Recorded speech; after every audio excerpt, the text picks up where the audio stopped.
Hey, true believers. Chris Matt coming at you with Aquaman number 48. I initially picked up this book because I really liked the cover, very beautifully rendered. But this issue in particular, it's a very, very good story. It's another one of those kind of existential moments where Aquaman's like, who am I? Because from what I understand, I haven't read the rest of this. This was during the not the new 52, Rebirth. Aquaman died, as dead as comics can be. But he returns, and he has memory loss. Now that this comic's had some age on it, I appreciate it more. But at the time, it was driving me nuts, because just around when Rebirth was fresh, we'd just come off the heels of Scott Snyder's New 52, where Batman died and the Dionysium brought him back, and him and the Joker had amnesia. And then we get into Rebirth, and we get the Tom King arc, and Nightwing got shot in the head, and he kind of had partial amnesia, and so he was going around being called Rick, and he didn't want to really associate with his past life. And this is kind of the same here, where Aquaman doesn't have memory, so everyone's calling him Andy. And when I was doing the podcast for this book with Talk Nerdy to Me, I was saying they really should have made a spin-off book called The Adventures of Rick and Andy, just because it seemed so silly at the time. But in all seriousness, great read. So let's talk about who made this before I go any further. This is Mother Shark, not doot, trust me.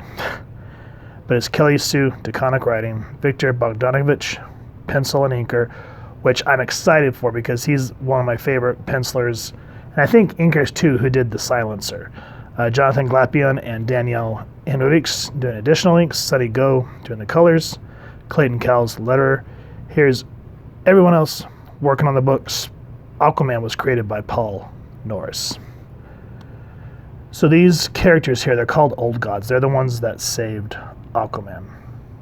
And there's this voiceover going, who are you? The world above knows you as the Aquaman.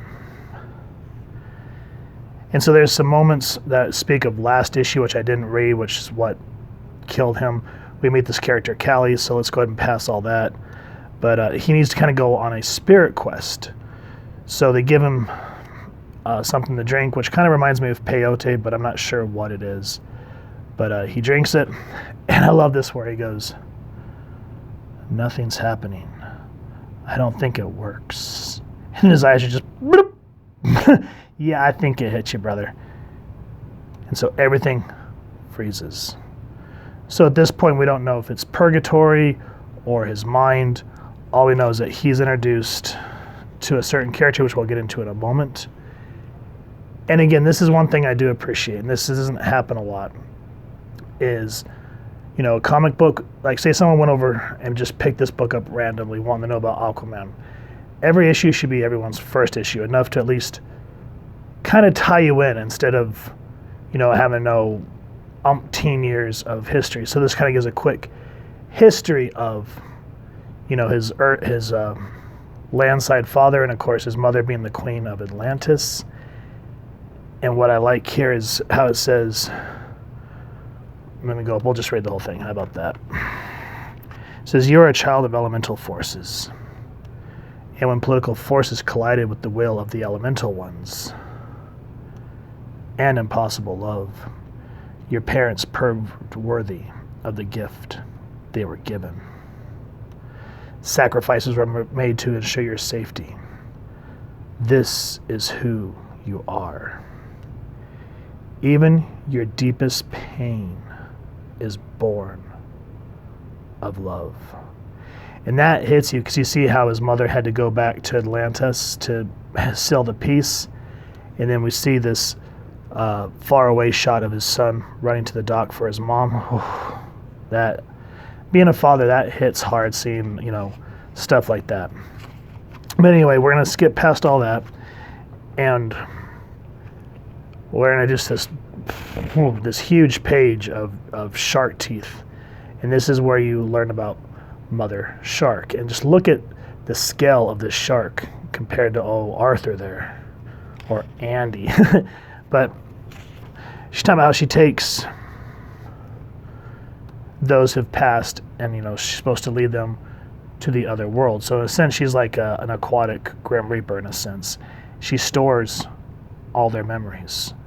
So Aquaman is trying to go through and see all of what he used to be. And I kind of like the paneling where we see the silhouette, a white silhouette of shark teeth against a black background with the character. That is some beautiful work. And then the memories, these orange glows are just absolutely gorgeous. And Mother Shark's telling him how, most people that thrive for power usually do not deserve it. It's usually reluctant kings that want to put themselves second compared, to save their countrymen. And it shows just how strong Arthur is, because she talks about, how she noticed, she's like, I should have swallowed you whole and sent you to the great beyond, but I noticed that there was something different about you. I wanted to test you. So I washed you up onto this shore where the old guards are. And she goes, were you in your heart separate from worldly attachments, truly a hero? So he asks if he passed. And at that point, I don't want to give anything away. But what I do want to show is Mother Shark says, you can return to the surface with the memories that I've given you, or you can dig deeper into your past. She goes, be careful though, it can essentially change you or drive you mad. I like how we see the silhouette start to rise. He's thinking.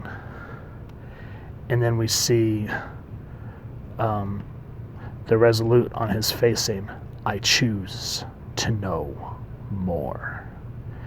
This shows that Arthur is a king and he is willing to put himself, his own self aside to kind of know more so that he can help those that need him.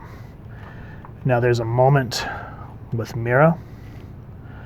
I don't want to give it away. Now what kills me is I read the next issue because this sucked me. I was like, oh my goodness, this is some good writing.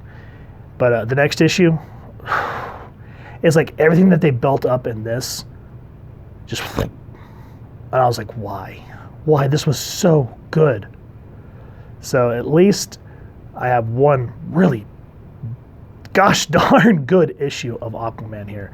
But yeah, they talk about how, he gave up his power to Mira.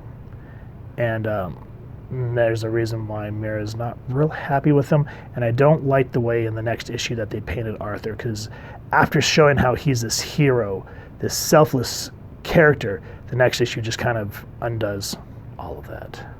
So try to avoid issue 49, but read up like 43 to here. I understand it's supposed to be really, really good. And I would stop here because excellent issue, beautiful art, everything that you want in a comic book. And if you can get this variant cover, it's absolutely gorgeous.